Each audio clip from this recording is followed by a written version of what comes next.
Chapter 1. The Flying Dog. There was once a little dog named Fluffy who lived in a cozy little house in the countryside. Fluffy was a sweet and playful pup, but there was one thing that made her special: she could fly. One day, while Fluffy was out playing in the garden, she noticed that the sky had turned dark and stormy. Suddenly, a bolt of lightning struck a tree, and Fluffy saw a group of scary monsters appear out of thin air. Chapter 2. The Scary Monsters. The monsters were tall and green, with big, sharp teeth and glowing eyes.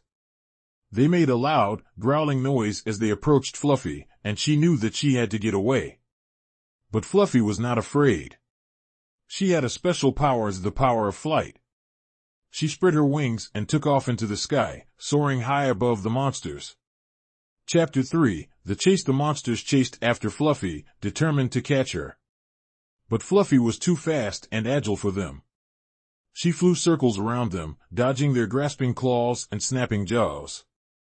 Chapter 4. The Rescue. As Fluffy flew through the stormy sky, she saw a group of children huddled in a field below. They were scared and alone, and Fluffy knew she had to help them. She flew down to the children and used her powers to chase the monsters away. The children were grateful and thanked Fluffy for saving them. Chapter 5. The Happy Ending. After the monsters were gone, the sky cleared and the sun came out. Fluffy flew back home to her cozy little house, where she was greeted by her loving owner. From that day on, Fluffy was known as the brave flying dog who scared the monsters away and protected the children. And she lived happily ever after.